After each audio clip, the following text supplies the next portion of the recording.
Hello, everyone. Welcome back to the Marshall Library. If you're here because you were bullied on Instagram into reading Fry the Brain, or you're thinking about being bullied into reading Fry the Brain, go ahead and hit that like button. And don't forget, once you read it, you have to bully others into reading it too. So we're talking about 2008's Fry the Brain by John West, The Art of Urban Sniping and Its Role in Modern Guerrilla Warfare.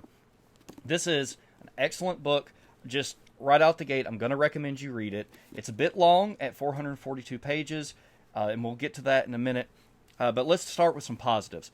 Mr. West grabs your attention very early on with a really cool story about the IRA. He uses relevant information, relevant examples throughout history from the First World War to what was at the time present day in 2008.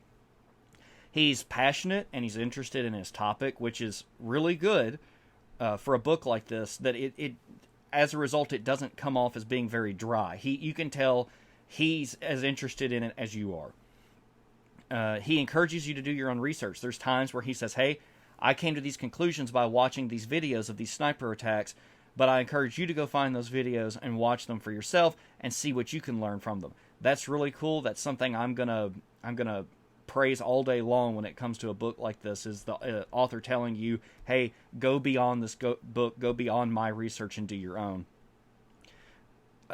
One thing is you easily learn a lot of principles from this book as far as techniques and methods go that aren't dependent on specific pieces of gear. I really like that because you're able to take principles tend to be more timeless as a result. Because if he tells you, oh, you have to use this kind of rifle, well, in 10 years when a better rifle comes out, he's focused everything around this one system that doesn't make any sense for you anymore, and it's a waste of your time to know about that. He puts a big emphasis on training and sniper craft, because if you've got the training and you've got good sniper craft, you can make do with improper gear or an improper situation. Whereas if you have all the best gear, but you don't have good training and good sniper craft, the only way you're going to succeed is if you're lucky. What's interesting from this book is seeing the differences in conventional sniping and guerrilla sniping, and how it's interesting that guerrilla snipers tend to adopt techniques or almost rediscover techniques that conventional forces have forgotten about. And it's also interesting that if you study any history of sniping from the First World War to present, you'll know that conventional forces, that armies tend to dissolve their sniper programs during peacetime, or if you're the United States Marine Corps, just for no reason at all. So that's a very interesting distinction, and that leads to a really good discussion about mindset that comes from this book. One of the best things I can tell you as far as the mindset goes is this. For this book is that it changed my mindset as far as what sniping is. It helps to really dispel a lot of the myths of, sniping. When you think of sniping, you think of like that guy in what's the Tom Clancy movie? The Clear and Present Danger. You think about the guy in the ghillie suit shooting from, concealment and everything. And yeah, that's a big part of what sniping is shooting from concealment. But everybody thinks of like the all ghillied up mission or something like that from Call of Duty. That is sniping. Well, it's a lot deeper than that. Sniping is a lot more than a high-powered rifle, a high-powered scope, and shooting someone from a long way away. It's deeper than that. Like I mentioned before, you get a lot of principle-based information out of this that you can then apply by training on your own. Like if you've got a house or access to a house, you can set up an urban sniper hide even without owning a rifle for it. You can practice these techniques as far as the sniper craft goes, and it doesn't cost you anything. That's pretty cool. So I'll ask you this question. What is your concept of sniping? Like, what is sniping in your mind? And if you kind of are like me and have that idea that it's a guy in a ghillie suit all, crawling around in the dirt, I think this book is going to be beneficial to you because it'll challenge your perception and help you to have a different mindset when it comes to, I think, not just sniping, but the concepts of like a guerrilla force or a group of guerrillas. Your whole mindset on that will change after reading this book. All right, let's talk about some negatives. I think the book is really well written and well researched for the most part, but there's some sections that stand out as being a bit tangential or outdated. For one, he mentions that the book may quickly become outdated. He says it may be outdated in 10 years, it may be outdated next week. Well, he's right. He did predict that the book would have outdated information. And this book was written in 2008. It's been more than a decade. So it would be really neat to see him come back and revisit these topics and revisit the information and make some corrections to things, because there's a lot. The editing is pretty good in this book, but there's some stuff that kind of egregiously gets through where you think, ah, yeah, this is the rough draft chapter. This one needed another pass or another 2 passes before it got published, but it didn't get it.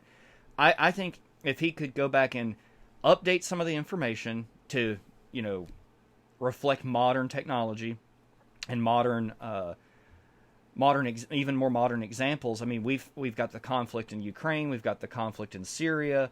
There's a lot that he could draw from to maybe make his points a little bit more up to date.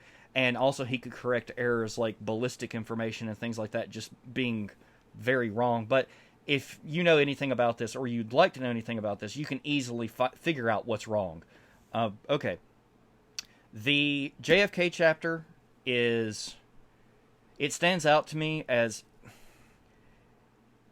it was kind of like a hobby for him, like a passion project for him. He really wanted to talk about the JFK assassination and what he thought about it, regardless of its relevancy to this book. I mean, it is a great example of an urban sniping operation, but not really a guerrilla urban sniping operation if you think about it.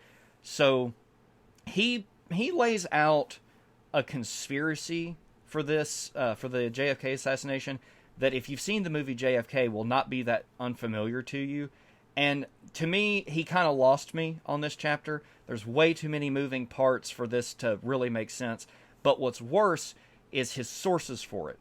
If I'm reading something that has footnotes, which I love seeing citations in someone's work, I love to see that they're showing where they got that info. But when I'm reading and you go page after page without citation, and then you say, oh, well, I got this information from this article, and that article is from something like JFKassassinationtruth.com, that's a little sketchy of a source, and I would like to see more comparative sources in a chapter like that. But like I said, you could tell it's something he wanted to talk about regardless, but he goes on a little bit at length about it, and at a certain point you're just give me the info, right? The final chapter is, I was reading it and I was thinking, oh, well, this is kind of like historical fiction, right? He's writing about these real people and a real event, right? And it's about this assassination of a terrorist leader in Lebanon. I don't want to say the name of any of it and get my channel deleted off the internet or whatever, but I was reading it and I was like, oh, wow, that's really neat. And then I Googled and it never happened. There wasn't even any attempt or anything for something like this to happen. So the last chapter is entirely fictitious. And it's all to make one point that's made at the last page or two. He could have made that point in his counter sniper sections, but he didn't, and he chose to do it in this way, and as a result, wasted my time. Because I'll be honest, as I was reading it, I was kind of ready to be done with the book, and it's nothing negative about the book. I was just ready to get through with it, so I could move on to other books, and I could write this review as well. But other than those few negative things, I think the positives far outweigh the negatives in this case. And the book is not very expensive. It's available on Amazon. I highly, highly recommend you go read Fry the Brain and then bully other people into reading it. Because even if there are some factual errors and things like that, the principles laid out and the way this is able to affect your mindset about things far, far outweigh those problems. So I would like to thank you for your time. Remember, your time's valuable to me, and I sincerely thank you for watching this video, for waiting for this review to come out, and again, thank you so much for for coming with me on this journey as I read through these books about these different topics and share them with you. If you would like more information about Fry the Brain and the techniques that are in this book, highly recommend you check out a user called The Reaper on Instagram. His username has changed a couple of times, so I don't want to give you the wrong one, but you can look it up. You'll know you found the right place when you see posts about Fry the Brain. But he's who I heard about this book from. I had never heard about this book before him, but I think it's a great suggestion. Even if you're not interested in long-range shooting or sniper craft or anything like that, this is a very interesting study into guerrilla warfare.